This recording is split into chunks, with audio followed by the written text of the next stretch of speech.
আবারও ট্রাই করলাম ভাইরাল আলু রেসিপি, তবে আজকেরটা পারফেক্ট হয়েছে। সাউন্ডটা জাস্ট একবার শোনো।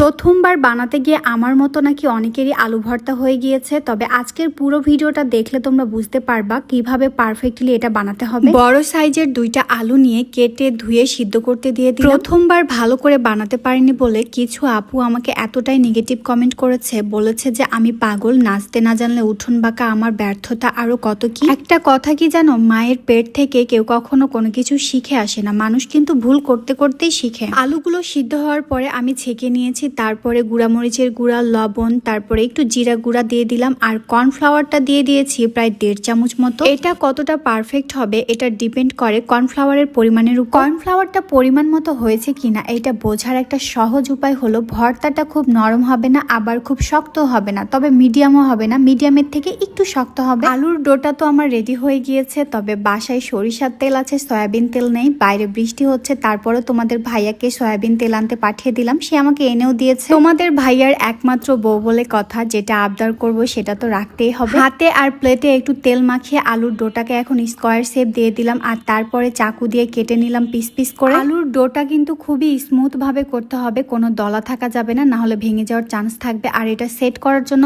অবশ্যই 10 মিনিটের জন্য ফ্রিজে রাখতে হবে। অনেকেই বলেছো ফ্রিজে রেখেছি তাই নষ্ট হয়ে গিয়েছে, তবে ফ্রিজে রাখলে এটা ভেঙে যাওয়ার চান্স কম থাকে। নতুন ফ্রাই প্যান কিনে নিয়ে এসেছি, আজকে এটাতেই সবগুলো ফ্রাই করব। বিসমিল্লাহ বলে তেল ঢেলে দিলাম। এদিকে আলুটাও ফ্রিজ থেকে বের করে নিয়েছি, তবে আমি খুন্তি দিয়ে ভেতর থেকে একটু করে আলগা করে দিলাম যেন তুলতে সুবিধা হয়। ফার্স্টে তেলটাকে খুবই ভালো করে গরম করে নিতে হবে, আর তারপরে জালটাকে মিডিয়ামের থেকে একটু কমে দিয়ে দিতে হবে, আর তারপর আস্তে আস্তে এই আলুগুলোকে সুন্দর মতো দিয়ে দিতে হবে। তেলটা গরম করার পরও যদি জালটা হাই রাখো তাহলে কিন্তু এটা সাথে সাথে হয়ে যাবে, তখন কিন্তু ক্রিস্পি হবে না। খুন্তি দিয়ে এইভাবে সবগুলো একসাথে তুলে দিলে, মানে খুন্তিতে যতটা উঠে আসবে ততটা এইভাবে দিয়ে দিলেও কিন্তু ভেঙে যাওয়ার চান্স একদমই থাকে না, কারণ একটু হয়ে যাওয়ার পরে যদি এভাবে আলাদা করে দাও তাহলে কিন্তু সুন্দরভাবে আলাদা হয়ে যায়। তোমরা যারা আমাকে নেগেটিভ কমেন্ট করেছিলা, এখন তোমরা কি বলবা বলো? আমি তো পারফেক্টলি বানাতে পেরে নিয়েছি। মানুষ ভুল করতে করতেই শিখবে, এটাকে নেগেটিভ ভাবে নেওয়ার কিছুই নেই। যদিও বেশিরভাগ কমেন্টই পজিটিভ ছিল, তোমাদেরকে অনেক ধন্যবাদ। আমাকে খুব সুন্দর করে বুঝিয়ে দিয়েছো কিভাবে কি করতে হবে। তোমাদের ইনস্ট্রাকশনেই কিন্তু আজকের এই পারফেক্ট রেসিপিটা আমি বানাতে পেরেছি।